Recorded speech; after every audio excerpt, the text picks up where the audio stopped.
भारतीय बाजार में अगर हम ईवी की बात करें तो आने वाला फ्यूचर पूरी तरह से ईवी का रहने वाला है। ये तो भारतीय ग्राहक भी समझ चुके हैं और हर वो इंसान समझ चुके हैं जो आगे ऑटोमोबाइल लेने की सोच रहे हैं। इसीलिए ईयर बाय ईयर जो है वो ईवी की सेल्स बढ़ती जा रही है, चाहे वो टू व्हीलर्स हो, फोर व्हीलर्स हो, बाइक्स हो, स्कूटर्स हो। ईवी की सेल जो है वो डेफिनेटली बढ़ती जा रही है और आने वाले टाइम में ये और भी बढ़ने वाली है। इसीलिए जो ब्रांड्स हैं वो भी ईवी को लेके बहुत ज़्यादा सीरियस होते जा रहे हैं और अपने एक से एक वेरिएंट्स मॉडल्स जो है भारतीय बाजार में उतार रहे हैं। उन्हीं में से अगर हम स्पेसिफिकली टू व्हीलर की बात करें तो टू व्हीलर सेगमेंट जो है वो काफ़ी ऑलरेडी कम्पिटिटिव हो चुका है, कम्पिटिटिव बन चुका है और आने वाले टाइम में और ज़्यादा कम्पिटिटिव होगा बिकॉज बहुत सारे ब्रांड्स नए नए आ रहे हैं। लेकिन जो एग्जिस्टिंग ब्रांड्स हैं, जो स्टेबल ब्रांड्स हैं इंडियन मार्केट में, उनमें से नाम आता है हीरो का। और आज हम आपके लिए जो एक walk around plus experience video लेकर के आए हैं वो है वीडा V1 प्रो, जो कि हीरो की तरफ से आता है। ये स्कूटर लाई करता है अपने सेगमेंट के जो कंपटीटर्स हैं उनके साथ, जो कि एथर है, बजाज है, टीवीएस है या फिर ओला है।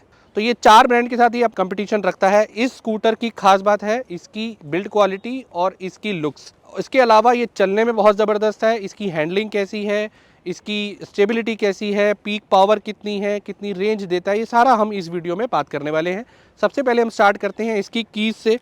अगर मैं आपको इसकी की दिखाऊं तो काफ़ी जो है इसकी रिमोट की जो मिलती है काफ़ी फ्यूचरिस्टिक सी की मिलती है, जिसमें आपको 3 बटन मिलते हैं। सबसे पहला अगर आप बटन देखेंगे तो ये बटन आपको पिंग करने के लिए है। अगर आप कहीं पार्किंग में हैं, आप अपने स्कूटर को ढूंढना चाहते हैं तो जब आप इसको क्लिक करेंगे तो ये पिंग करेगा, बीप साउंड देगा, यानी कि इससे आप फाइंड आउट कर सकते हैं। दूसरा बूट ओपन करने का है, यहाँ से आप अपनी स्कूटर का बूट ओपन कर सकते हैं। और तीसरा जो है इसकी LED हेडलैम्प जलाने के लिए है। आप देख सकते हैं अभी दिन का टाइम है लेकिन आपको इसकी हेडलैम्प्स जलती हुई दिख जाएंगी। इसके अलावा आपको 2 फिजिकल कीज़ भी दी जाती हैं। एक की साथ में अलग से आती है और दूसरी की इस रिमोट के अंदर ही रहती है, जिसको आप क्लिक करके बाहर निकाल सकते हैं। तो टोटल 2 कीज़ प्लस रिमोट आपको मिलता है। और एक और अच्छी चीज़ इसकी ये है कि इसको चलाने के लिए आपको कहीं की लगाने की ज़रूरत नहीं है। आपकी पॉकेट में सिर्फ ये की होनी चाहिए और आप जब स्कूटर के पास आते हैं आप ये वाला बटन प्रेस करेंगे तो ये अनलॉक हो जाता है। और दूसरे जब जैसे ये आपका 7 इंचज़ का जो डिजिटल मीटर है ये ऑन हो जाता है। और अगर आपको इसकी मोटर स्टार्ट करनी है तो दोबारा प्रेस करेंगे तो इसका मोटर जो है वो स्टार्ट हो जाएगी।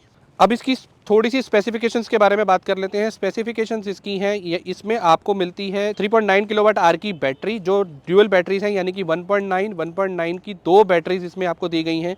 रेंज की अगर हम बात करें तो कंपनी जो रेंज क्लेम करती है वो तकरीबन क्लेम करती है 110 किलोमीटर्स की। हालांकि जो ट्रू रेंज है वो लाई करती है आप डिपेंडिंग अपॉन कि आप कौन से मोड में इसको चला रहे हैं। मोड में आपको बताऊंगा कौन से मोड पे आप इसको चला रहे हैं, उसके हिसाब से इसकी रेंज लाई करती है। लेकिन जो मैक्सिमम रेंज मैंने निकाल के देखी है, एक हफ्ते से ये स्कूटर मेरे पास है, मैं इसको काफ़ी एक्सपीरियंस कर रहा हूँ, लेकिन जितना भी चलाया है उतने में मैं आपको एक अच्छा रिव्यू दे सकता हूँ जिससे कि आप ये डिसाइड कर सकें कि इस स्कूटर को लेना चाहिए या नहीं।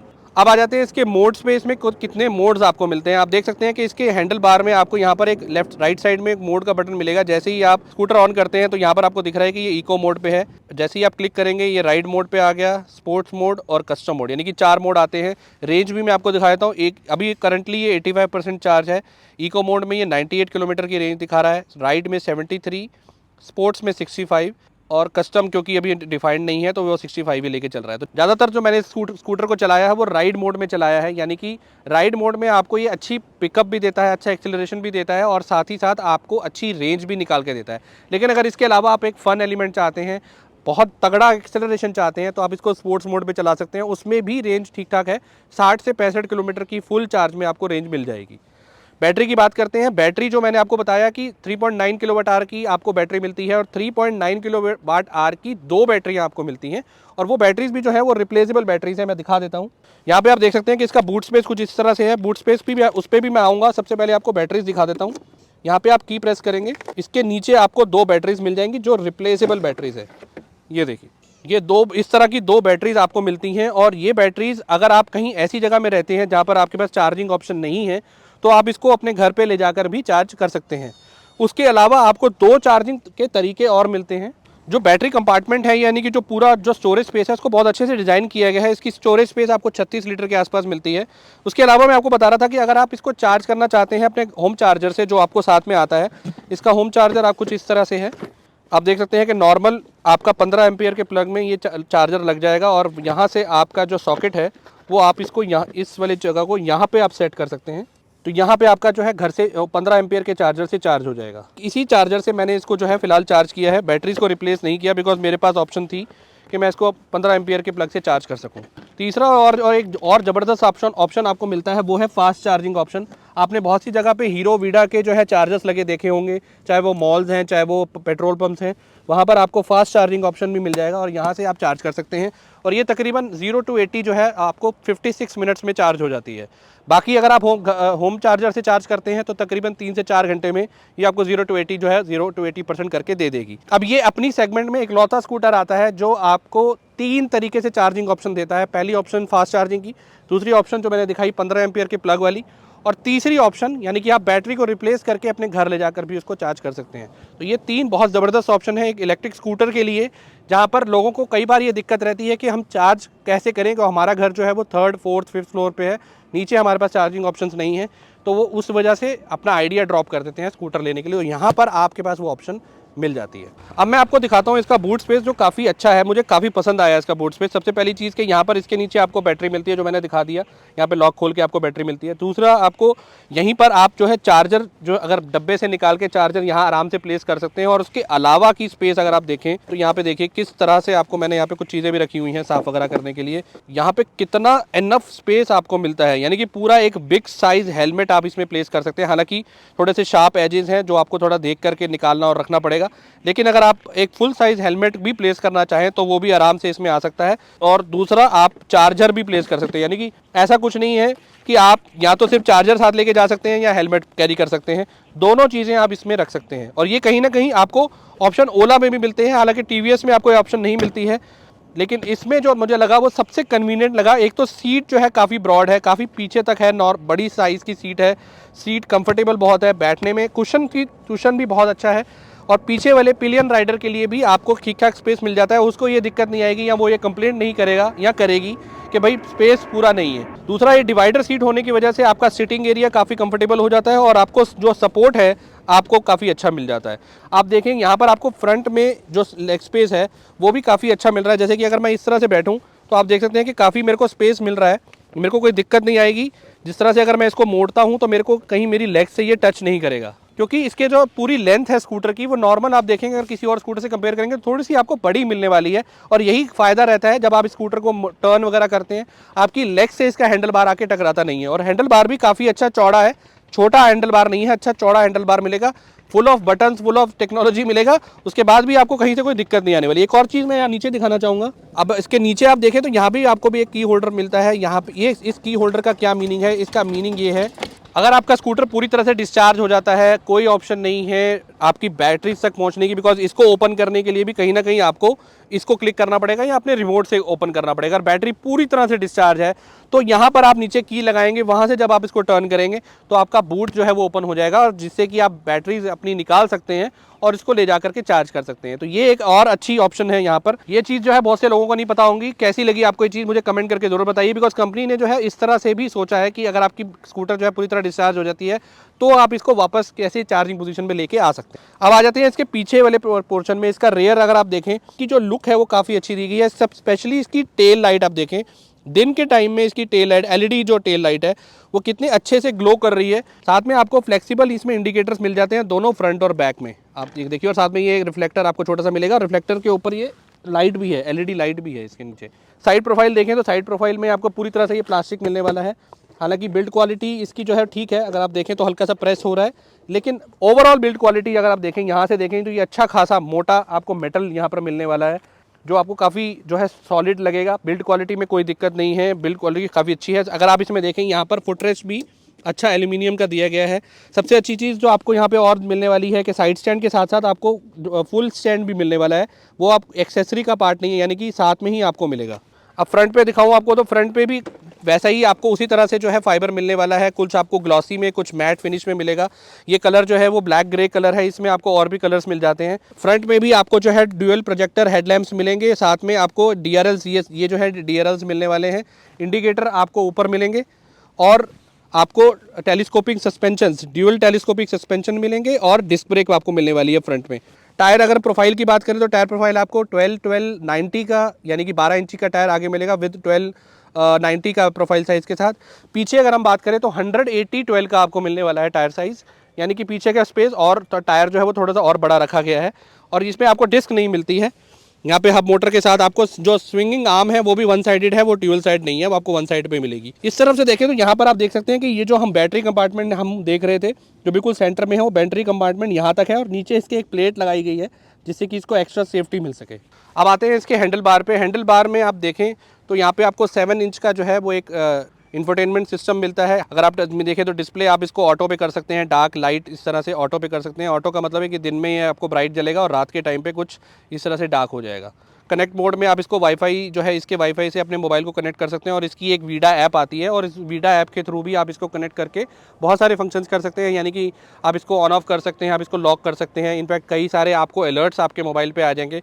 अगर आपका स्कूटर कोई छेड़ रहा है, कोई यहाँ फिर ये गिर गया है या जियो फेंसिंग से बाहर जा रहा है या फिर इसका जो एक्सीडेंट हो गया है, वो बहुत सारे अलर्ट आपको अपनी मोबाइल पर मिल जाएंगे। दूसरा इसका जो टच है वो काफ़ी बेटर है, बहुत ज़्यादा जो है लैगी नहीं है, सिंगल क्लिक पे ये परफॉर्म करता है। माई स्कूटर में आप देखें इस तरह से साउंड ऑक्सिलरी बैटरी की आपको वोल्टेज दिखा रहा है। डॉक्यूमेंट्स आप इसमें रख सकते हैं, फॉर एग्जांपल आप ड्राइविंग लाइसेंस, आरसी इस तरह की डॉक्यूमेंट्स यहाँ पर रखना चाहें वो आपको रख सकते हैं अगर आपको कहीं पुलिस वालों को दिखाना है। दूसरा सॉफ्टवेयर अपग्रेड वर्जन वगैरह इसमें दिखा रहा है, जो ओवर द एयर अपडेट्स आपको इसमें मिलते रहेंगे। लेफ्ट साइड में देखें तो यहाँ पे आपको हॉर्न मिलने वाला है। हॉर्न कुछ इस तरह से बजता है। ये इंडिकेटर है, ये हज़ार्ड लैंप है। हज़ार्ड लैंप आपका जो स्कूटर में आपको मिल जाता है। यहाँ पर आपका ट्रिप ए, ट्रिप बी, तो इसमें नेविगेशन जो आपको मिलने वाला है वो टर्न बाय टर्न नेविगेशन मिलने वाला है। ऑन बोर्ड नेविगेशन नहीं मिलेगा। हालांकि आप ओला में देखें तो ओला में आपको जो है ऑन बोर्ड नेविगेशन मिलता है, यानी कि प्रॉपर गूगल मैप वगैरह आप इस पर चला सकते हैं। लेकिन इसमें एक चीज़ जो मुझे थोड़ी सी लगी वो यही कि इसमें आपको टर्न बाय टर्न नेविगेशन मिल रहा है, ऑन बोर्ड नेविगेशन नहीं मिल रहा है। साथ में ये पास का बटन आपको, लो बीम हाई बीम पास का बटन आपको मिलेगा। राइट साइड में अगर हम देखें तो आपको जो है यहाँ पर क्रूज़ कंट्रोल का ऑप्शन मिलता है। ये आपका ऑन ऑफ करने का है। अगर आप इसको ब्रेक दबा के ऑन करते हैं तो आपका ये देखिए ये मोटर ऑन हो जाती है। तो इस टाइम ये मोटर ऑन है। और ये आपका जो है किल स्विच बटन है, इसको आप क्लिक करेंगे तो यहाँ पर आपको किल स्विच ऑन हो जाए, यानी कि आपकी जो बैटरी है वो मोटर जो है वो फिलहाल बंद हो जाएगी। और ये सेफ्टी रीजन की वजह से है। फॉर एग्जांपल आप रेड लाइट वगैरह पे रुके हुए हैं, बच्चा आगे खड़ा है, तो किसी तरह से कोई एक्सीडेंट ना हो उसके लिए आप किल स्विच वगैरह ऑन कर सकते हैं। दूसरा यहाँ पर एक मोड का बटन आपको मिलता है और मोड मैंने आपको ऑलरेडी बता दिया, 4 तरीके के मोड इसमें आते हैं। यहाँ पर आपको USB पोर्ट एक मिलता है, चार्जिंग ऑप्शन, यानी कि अगर आप अपना मोबाइल वगैरह चार्ज करना चाहें तो चार्ज कर सकते हैं। एक कमी मुझे उसमें और लगी कि कहीं पर भी आपको मोबाइल स्टैंड की ऑप्शन नहीं दी गई है, यानी कि आप यहाँ पर अपना मोबाइल होल्डर लगा के मोबाइल प्लेस नहीं कर सकते। आफ्टर मार्केट बहुत सी ऑप्शन डेफिनेटली आ रही होंगी, लेकिन इनबिल्ट आपको ऑप्शन नहीं मिलता है। नीचे देखें तो यहाँ पर आपको लॉक अनलॉक का बटन मिलता है और बूट ऑन ऑफ का यहाँ पे बटन मिल जाता है। तीसरा यहाँ पर एक हुक मिलता है जहाँ पर आप जो है अप टू 3 kg तक का जो है वेट यहाँ पर इसके ऊपर डाल सकते हैं। और ये जो है ये फास्ट चार्जिंग ऑप्शन आपको यहाँ पे मिलती है, तो यहाँ से आप फास्ट चार्जिंग कर सकते हैं। तो ये था कुल मिला के थोड़ा एक वॉक अराउंड जिसमें सारी चीज़ें हमने कवर करी कि ये कैसा है। अब मैं आपको बताता हूँ ये चलने में कैसा है। बिल्ड क्वालिटी इसकी अच्छी है, सेंटर ऑफ ग्रेविटी इसकी बिल्कुल तरीके से है, बहुत सेंटर में है, यानी कि अगर आप इसको आप टर्न्स लेते हैं या आप इसको जो है थोड़ा बहुत भी जिगजैग चलाते हैं या थोड़ा स्पीड से चलाते हैं तो आपको ये कहीं फील नहीं होने वाला कि ये स्कूटर जो है वो आउट ऑफ कंट्रोल जा रहा है या आपको स्पीड स्लो कर देने की ज़रूरत है। सेंटर ऑफ ग्रेविटी डिज़ाइन जो है इसका काफ़ी अच्छे से किया गया है, उसी वजह से इसकी जो स्टेबिलिटी है वो हाई स्पीड पे भी बनी रहती है। दूसरा इसकी अगर हम टॉप स्पीड की बात करें, अगर आप इसको इको मोड पे चला रहे हैं तो तकरीबन 45 की टॉप स्पीड रहती है, जैसे कि अभी आप शॉट देख पा रहे हैं। 45 की टॉप स्पीड आपको इको में मिलेगी, 68 के आसपास की टॉप स्पीड आपको मिलेगी राइड में और 85 की टॉप स्पीड आपको मिलेगी अगर आप इसको स्पोर्ट्स मोड में चलाते हैं। इसकी अगर हम वारंटी की बात करें तो 3 इयर्स और 30,000 किलोमीटर्स की आपको बैटरी वारंटी मिलेगी। ओवरऑल स्कूटर की बात करें तो 5 साल और 50,000 किलोमीटर की आपको इसमें वारंटी मिलेगी। हालांकि मेरा ये मानना है कि बैटरी वारंटी भी थोड़ी सी और बड़ी होनी चाहिए थी, या तकरीबन 5 साल 50,000 किलोमीटर के आसपास की डेफिनेटली होनी चाहिए थी। अब आ जाते हैं मेन मुद्दे की बात पे, वो है इसका प्राइस। इसका प्राइस कितना रहने वाला है ये डिपेंड करता है कि आप कौन सी स्टेट में रहते हैं। बहुत सी स्टेट में सब्सिडी जो है वो बंद हो गई है और कई स्टेट्स में आज भी सब्सिडी मिल रही है। एक्स शोरूम प्राइस इसका है 1,45,000 और अगर आप दिल्ली जैसे शहर में रहते हैं जहाँ पर आपको इसकी सब्सिडी मिल सकती है तो 20,000 के आसपास की आपको सब्सिडी मिल जाएगी, यानी कि 1,25,000 एक्स शोरूम पड़ेगा। अभी करंटली तो वो ऑफ़र नहीं है, लेकिन पीछे लास्ट ईयर दिवाली के आसपास कंपनी ने ऑफ़र भी दिया था जिसमें आपको कार्ड वगैरह, बैंक कार्ड वगैरह लगाकर लोगों ने 40,000 रुपये तक का डिस्काउंट भी इसमें लिया है, यानी कि तकरीबन इनको 95,000 1 लाख के आसपास की ये स्कूटी पड़ गई थी जिन्होंने कार्ड ऑफर वगैरह लगा के लिया है। हालांकि अभी वो ऑफर आपको नहीं मिल रहा है, हो सकता है कि इन फ्यूचर भी कंपनी इस तरह से ऑफर निकाले और बैंक कार्ड वगैरह लगाकर आप ऑफर ले सकें। अब इसके अगर हम पॉजिटिव और नेगेटिव की बात करें तो सबसे अच्छी पॉजिटिव चीज़ मुझे लगी इसका इनिशियल एक्सेलरेशन। आप इस पर जैसे ही बैठते हैं, राइड पे चलाएं या स्पोर्ट्स पे चलाएं, आपको एक्सीलरेशन बहुत ज़बरदस्त मिलता है। लॉन्ग सीट आपको इसमें मिलती है। परफॉर्मेंस और हैंडलिंग इसकी बहुत ज़बरदस्त है, जैसे कि मैंने बताया कि हाई स्पीड पर भी इसकी हैंडलिंग और परफॉर्मेंस जो है वो बनी रहती है। चौथी चीज़ फन टू ड्राइव है। इसमें अगर आप फन टू ड्राइव स्कूटर चाहते हैं जिसमें आपको मज़ा आए चलाने में, तो ये आपकी पहली चॉइस बन सकती है। उसके अलावा एक और ख़ास चीज़ इसकी कि इसमें आपको फास्ट चार्जिंग का ऑप्शन भी मिलता है, यानी कि चार्जिंग करने के मेजरली 3 ऑप्शन मिलते हैं, जिसमें फास्ट चार्जिंग का ऑप्शन भी मिलता है और रिमूवेबल बैटरी का ऑप्शन भी आपको इसमें मिल जाता है। अब इसकी नेगेटिव चीज़ें कौन कौन सी हैं? इसकी नेगेटिव चीज़ें हैं इसकी मोबाइल ऐप, यानी कि मोबाइल ऐप की अगर हम बात करें तो थोड़ी लैगी है, सॉफ्टवेयर इश्यूज़ हैं। दूसरा, आपके जो इंफोटेनमेंट सिस्टम है उसमें भी बहुत कम फीचर्स हैं। आने वाले टाइम में इसको हो सकता है आपको और फीचर्स आपको मिले अगर इसको हम कंपेयर करें ओला से। उसके अलावा आपको एक और जो है माइनर चीज़ है, लेकिन कई लोगों के लिए वो बहुत ज़्यादा मैटर कर सकती है, वो है इसका टर्न बाय टर्न नेविगेशन। जैसे कि मैंने बताया कि इसमें आपको ऑन बोर्ड नेविगेशन नहीं मिलता है, टर्न बाय टर्न नेविगेशन मिलता है। तो आई होप जितनी इन्फॉर्मेशन आपको इस वीडियो में मिल गई है उससे आपका माइंड मेकअप या ब्रेकअप हो गया होगा, इस स्कूटर को लेना चाहिए कि नहीं लेना चाहिए। हालांकि मैं इसको रेकमेंड करूंगा। मैंने बहुत से स्कूटर्स जो है वो चला के देखे, अपने चैनल पे भी देखे हैं, उसके अलावा भी हमने चलाए हैं। मुझे इसकी परफॉर्मेंस, इसकी बिल्ड क्वालिटी और सबसे अच्छा इसका डिज़ाइन काफ़ी अच्छा लगा। अगर आप बात करें तो मुझे टीवीएस iQube के बराबर का डिज़ाइन इसका अच्छा लगा। हालांकि पर्सनली स्पीकिंग ओला S1 प्रो या S1X की अगर हम बात करें तो थोड़ा सा आपको देखने में वो है लाइट वेट लग सकता है, उसका फाइबर थोड़ा हल्का लग सकता है। लेकिन अगर हम वेट वाइज बात करें तो इसका वेट जो है 125 किलो के आसपास है और लुक वाइज देखा जाए तो प्रॉपर स्कूटर वाला फील आता है। इसलिए मुझे हमेशा से TVS iQube या फिर हीरो V1 प्रो जो मैंने अब चलाया है, मुझे इसका जो है लुक काफ़ी अच्छा लगा है। तो रिकमेंडेड है। अगर आप भी इसको लेना चाहते हैं तो इसकी प्राइस आपके स्टेट के अकॉर्डिंग क्या रहेगी वो आप डिसाइड कर सकते हैं। उम्मीद है वीडियो अच्छा लगा होगा। अगर अच्छा लगा है तो लाइक कीजिए, चैनल को सब्सक्राइब कीजिए। मिलते हैं किसी और वीडियो में, तब तक के लिए goodbye and take care.